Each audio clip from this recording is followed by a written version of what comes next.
The UK just published Sony's response to the ABK acquisition. There's a lot of new details to dive into. Hooray! Court document time again as Microsoft or Xbox tries to buy Activision. We're an acquisition for $70 billion dues or too many minute fridges to add up into my smooth little brain. But we have new information coming out and we're just going to dive right into the details here. And it's a lot of text, but last time I did one of these, everybody asked to put the text on the screen, so that's what you're going to get. So Sony's argument really kind of boils down to honestly just Call of Duty. Like, there's some Call of Duty is the foundation for all of their arguments, and that's honestly what it seems like the only thing they care about. Now, let's just sort of dive into what they talk about here, because there are new details that do come out of this, and I mean like real legitimate and salient details that, and honestly one that probably shouldn't have leaked out. But either way, kicking things off here, and this is sort of the crux of their argument. They say the transaction is a game changer that poses a threat to an industry enjoyed by hundreds of million consumers. Activision's content and partial is Call of Duty, blah, blah, blah. We already know that is a AAA title. Now, not described here. Actually, Sony goes on to say that every single Call of Duty title that is coming out now has a budget of north of $300 million. So these are expensive games, and clearly that figure must be pretty accurate if Sony's going to be citing it in a court document. So $300 million to build your favorite Call of Duty title, or least favorite, especially in the Vanguard era. But either way, Sony's setting it up and saying that tons and tons of hundreds of millions of people love to play Call of Duty, and they go on to say post-transaction, Microsoft would have the ability and incentive to exclude or restrict rivals, including PlayStation and PlayStation Plus, from having access to Call of Duty. Now, we all know the actual narrative here, and Sony does kind of sort of point this out, that Microsoft has said time and time again that they are committed to keeping the content on PlayStation for up to 10 years at this point in their latest sort of public saying. Now, granted, all this has to be written out and turned into a contract for that to be true and valid for the long term, blah, blah, blah. You know, there's a lot of that sort of details that still have to be called out. But one thing Sony did point out, and this does appear, and it's not necessarily in this statement, they have said that Microsoft has not committed anything to PlayStation Plus yet, which is Sony's subscription service for allowing games to be streamed or, you know, acquired on a monthly basis. It's competitor to Microsoft's Game Pass service, which we all know Microsoft would bring Call of Duty into Game Pass. And so Sony, you know, and I do agree with him, rightfully says, hey, they do need to specifically call it at least PlayStation Plus. So that is a valid point that I think Sony does bring to the table. And during that document dump, that's one thing we have learned here. Now, Sony goes on to say consumers, and I find this one super interesting, consumers would be harmed. Now, you can make that argument because if you're on PlayStation and you may not know if it's coming ever again, that could harm you. But they say in short term, PlayStation users would no longer have access to Call of Duty. And this is assuming that Microsoft completely rips it away, or will be forced to spend, and because this is in the UK, £450 on an equivalent Xbox to play this hugely popular game on their less preferred device. Now, this £450 number is something I think Microsoft could very easily argue. Yes, they're very clearly comparing it to the PlayStation 5 to the Xbox Series X, which is understandable.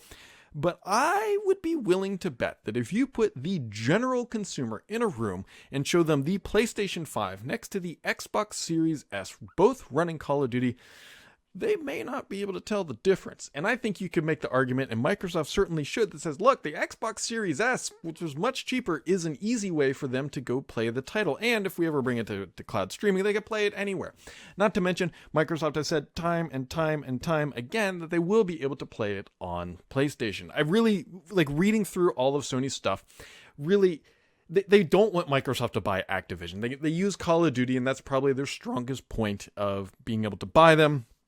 But yeah, it's really just comes down to Call of Duty and being available on PlayStation. That's kind of what it really boils out to. Now, other interesting information here, competition, they say, would be harmed because they basically make the argument that Call of Duty has no other counterpart and that Sony would not be able to materially match what is going on in the Call of Duty universe. Now, it's interesting. One of the funny things they do bring up in here is that Sony's like, look, Battlefield tanked and they put a whole bunch of money into that.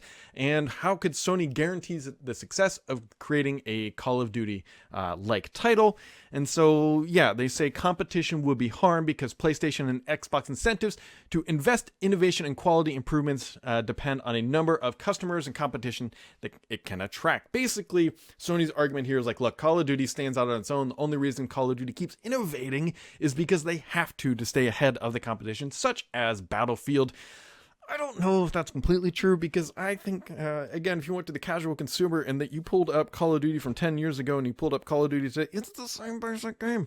It really not much has innovated. Yeah, there's some like score streaks and maybe some monetization efforts, but the game is still just a first-person shooter on a tight quartered map, 8-on-8, 10-on-10, 6v6, or whatever the flavor you choose is. Yeah. So that is one thing here. Now, one of the more interesting things that has come out of this, and I think this was an oopsie by the Sony side, is they claim that Microsoft has 29 million Game Pass subscribers. That is not a number that Microsoft has shared. We have heard in the low 20 millions. We assume that it's going to be around 30 million by the time this holiday shopping season ends, especially with things like the Xbox Series S costing as low as $199 in the United States. It's, abroad is slightly different here, but they were claiming that 29 million Game Pass subscribers, which is again a pretty interesting number. So what it comes down to when you read through it, and there are some more details, and these documents are long and they're very much legalese, is Sony is just really, really concerned that Call of Duty will be stripped away from them. And that, I think, is going to be the crux of this argument. Now, keep in mind, this is in the UK, but it's going to be the same arguments in the EU.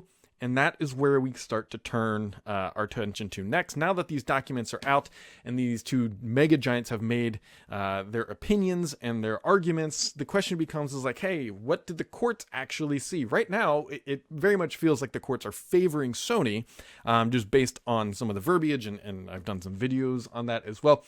The reality is we don't, like, this thing is still, Microsoft seems confident, by the way. Microsoft continues to remain confident about what is going on with this acquisition. But at the end of the day, it's still, these two mega giants are battling it out over a $70 billion transaction that fundamentally will shape the future of the gaming industry. The question becomes, is it going to negatively impact it? There's a ton of different studios out there. You still have EA, you still have Rockstar, you still have Cyberpunk. Like, there's tons of different franchises out there, but it really comes down to, is the Call of Duty a generational shift in the consumer segment for consumers?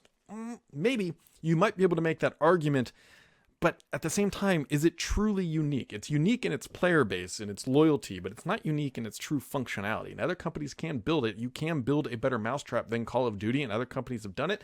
They haven't always done it for the long term, but they do exist. So that is what we are hearing the latest out of Sony. It just, again, Call of Duty is the baseline for all of this. So 29 million, I think, is a fascinating number. But either way, that is the nutshell version of Sony's response. You can go read it. I will drop a link down in the description below. Only if you promise to hit that subscribe button, because the only BS on this channel is me.